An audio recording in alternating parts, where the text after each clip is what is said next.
is something that I'd like to share with you, and I hope that you enjoy and maybe learn something. I'm constantly fascinated by the impressive stoneworks art of our ancestors, the great lengths that they went through to quarry, transport, shape, and place these gargantuan stones is incredible. Take Ollantaytambo, for example. It's the home of the most impressive stonework in Peru. These stones, weighing approximately 50 tons, were quarried across a river from atop another mountain 7 miles away. All of this was done with simple stone, copper, and bronze tools. Looking at the photos, I took note of the mysterious carvings and reliefs on the stones. These stone bosses are said to be lifting points for the stones. They certainly appear to be intentional, but I have to wonder if these features are for lifting the blocks. Then why is the bump rather than a notch? Why are they absent in some blocks? Why do some blocks have multiple bosses? And why are they in different locations?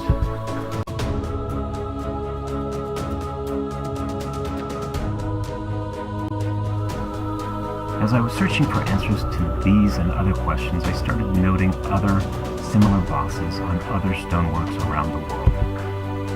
Peru, Easter Island, Greece, Turkey, and Egypt. These sites were supposedly all built at different times by different cultures. They had many other principal similarities as well. They were each stone several tons each. No mortar was used in the construction of the walls. Each stone is fitted precisely to the stone next to it, and the finish is exquisite. One cannot slide a piece of paper between them, even today in many instances.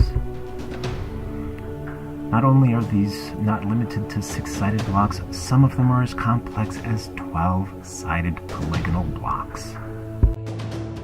Stone bosses. Nearly identical megalithic stone structures are found throughout the world: Easter Island, Peru, Egypt, Israel, Greece, and Turkey, as I stated before. I find it odd that all of these societies independently made the same choices on how to build their structures. I was perplexed. Why did they do it? How did they do it? Let's take a look at Easter Island. Stonework is nearly identical to that of Peru, but 2,500 miles away. The facade slabs coming away 2 to 3 tons. No mortar was used to build these walls, yet they still remain standing today.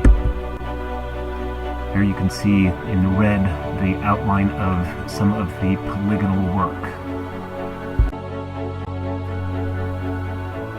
Xescalón, Peru.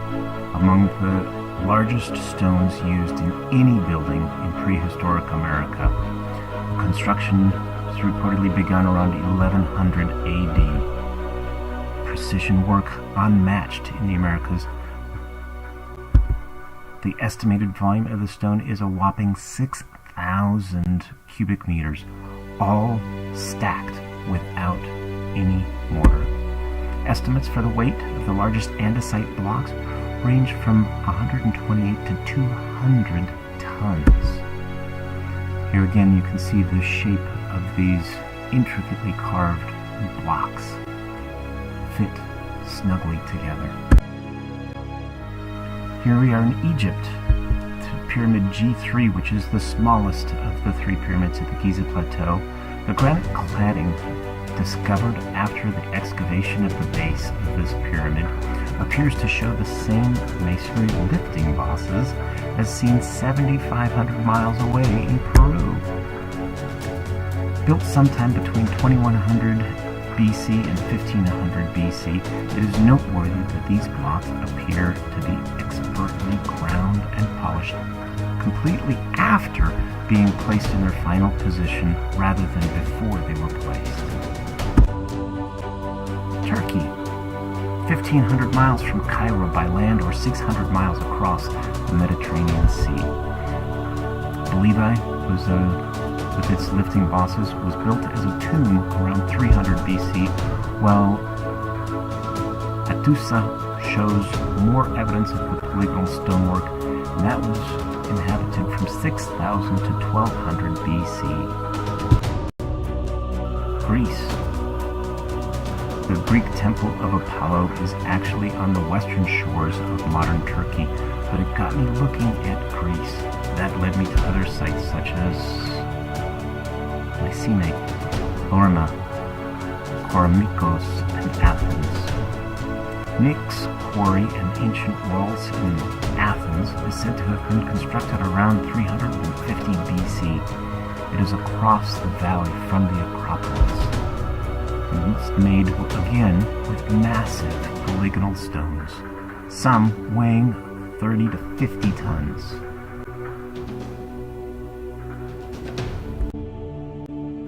Israel, Jerusalem, and the walls of Jerusalem. According to Wayne Stiles, the eastern wall was built around 100 BC. Several lifting bosses are still visible on the stones in the wall of this area. The polygonal stonework that we're looking for is visible in Archaeology Park. Note the interlocking protrusions in the base of the three center stones. One of the massive stones under the western wall weighs 570 tons. If the stones were all carved with stone hammers or Bronze Age tools, why go through all of the extra effort, I wonder, to remove another 3 to 6 inches of the face material of hard stone just to leave a small bump? Whether they used saws, hammers, or chisels to dress the stones, it would appear that the bosses would require a significant effort to create. Wouldn't it have been easier to cut a notch in the face of the stone like the stone under the western wall? Expanding my search, looking for these stone structures, I felt that the lifting bosses were an unnecessary criteria in my search, as they could have easily been polished off like they were at the Pyramid Keep G3 in Egypt.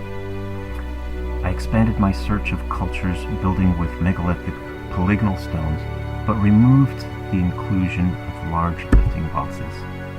I was utterly amazed by the abundance of these structures all around the world.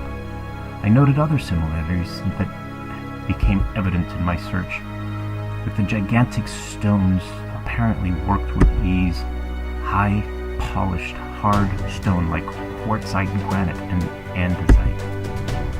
Evidence of circular saw and other cutting methods. The previously stated fact of no mortar being used to build these walls, and an oddity I call integrated corners. Often the large polygonal stones are the base of later work using smaller stones and mortar. Those later works are often showing great decay and less craftsmanship than the lower, older. If the building style wasn't mystery enough, I wonder, I soon discovered an abundance of eerily similar styles. They were apparently used with gigantic blocks all over the world. Here we are: Peru, Easter Island, Egypt, Japan, Greece, Turkey, Israel, Italy, Hungary, Bosnia, Turkey, Finland, Spain, India, Ecuador, Morocco, Syria, Georgia, and Latvia. Isn't it odd that all of these different societies chose to make the seemingly same, irrational choices when it came to their choice of building material and methods? How can our ancestors have all come up with the same incredibly difficult building style if they were not connected in some way? Here we are, a world map of the polygonal stones as I've found them. from all over the world, Europe, Africa, Asia, South America. They are all over. Trying to make sense of this, looking at the placement of the polygonal structures, they appeared to be very random. As I said, they were all over the planet. But I had an epiphany. I looked at the globe from a different perspective. I noticed most of the ancient sites aligned with the new, as I call it, Tropic of Cancer, when the North Pole was placed over the Hudson Bay. I began to wonder if I had been looking at all things wrong. What if the locations of these ancient sites were not random?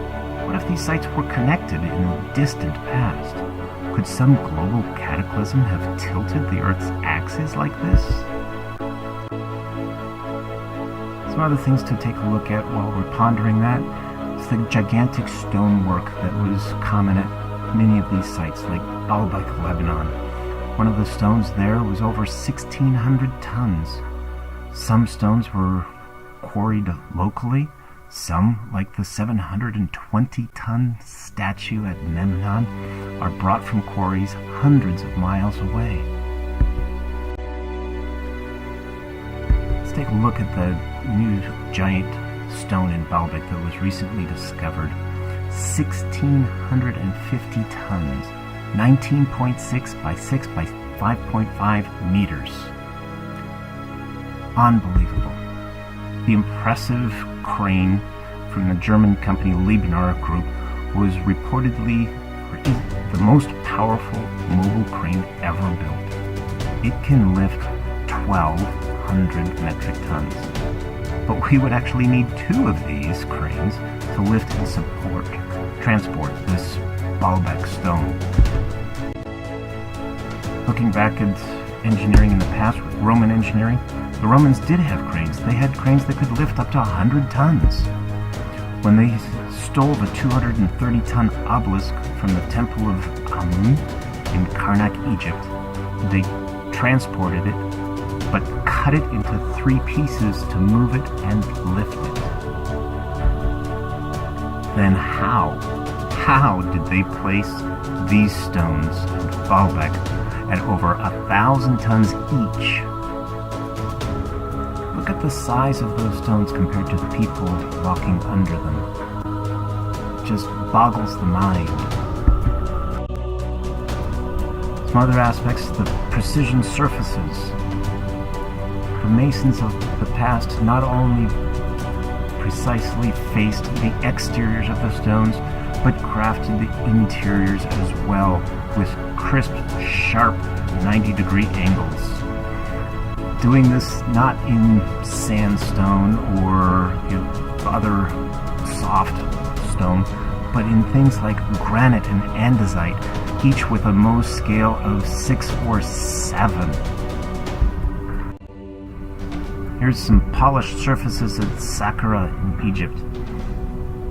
They're housed underground 25 crypts in the Serapeum made of polished black granite with a high quartz crystal content. Some of these surfaces are within 2/10,000ths of an inch of being perfectly flat. The boxes, along with their lids, weigh up to 100 tons. How did they get those in there and lift them in place? If they're in a tunnel underground, how do you get the cranes to move such behemoth works of art? We are told that all of this was done with simple copper tools. I have to wonder, because copper has a Mohs hardness rating of 2 to 3, while granite has a hardness rating of 6 to 7. On the Mohs scale, that is the equivalent of polishing a diamond with turquoise. It just can't happen.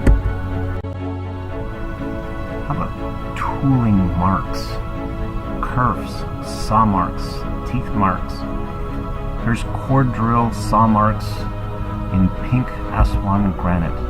Modern core drills typically use carbide or diamond like you see above. Whatever machine made these marks in Egypt had to be very hard and very thin, as the wall of the tube drill itself is thinner than any I have seen in use today. Large circular saw marks. Whatever made these circular saw marks were remarkably large in diameter, as evidenced by the red superimposed discs that I'll show you. Here's some from Peru. Here's some from Egypt. Note the foot in the lower left corner. Turkey. Not only were the large diameters, but they were thin as well, as evidence here with photos from Cusco and Turkey. The integrated corners, rather than modern brickwork that just intersect each other, these polygonal interlocking stones actually wrap around corners.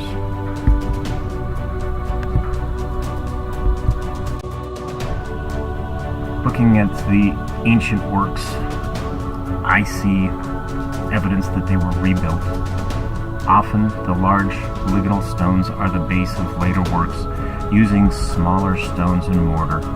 Those higher, later works are often show greater decay and less craftsmanship than the lower, older base stones. Here at Hattusep, Turkey, you can see the original stones at the far left. Those stones then were restacked in the corner, and then the items were topped with undressed fieldstone. I feel these images show undoubtable evidence of different skill levels. But current academia often only attributes one culture for each work. Why does it appear that the older, lower work demonstrates the best craftsmanship in many cases and uses the largest stones? Wouldn't it be more logical to witness the reverse? That we would get better and more sophisticated works with time and experience? Let's take another look at the world map of the polygonal stones. Here we have the globe rotated on its axis so that the North Pole is now over the Hudson Bay. And we have to wonder if the building construction was possibly actually truly better before, but because it was done so long ago, we simply forgot how it was originally done? What if the locations of these ancient sites are not random? What if these sites truly are connected in the distant past? What would it have taken? What global cataclysm could possibly have tilted the Earth's axis like I have shown here? What would this have done to the people living at the time? I can't help but wonder, could it happen again? What if mankind was truly thriving in this shifted world, or new perspective globe, if you will, for thousands of years during the past ice age? What if everything suddenly shifted to the polar alignment that we know today? What would happen? Here you can see the image of the Smithsonian Ice Age superimposed onto my new perspective globe, and you can see that they line up almost perfectly with what would be the North Pole instead of an actual ice age. Rather than it being more ice, maybe the ice cap just simply shifted. Could this be the cataclysm that was mentioned in Genesis regarding the dispersion of man during the construction of the Tower of Babel? Or great flood of Noah or the Sumerian Zitzuru? I feel that what I've presented here is compelling evidence for a potentially vast, sophisticated, intercontinental, and prehistoric culture that is unfortunately lost to history. What do you think? Thanks for watching. Please comment. Let me know what you thought.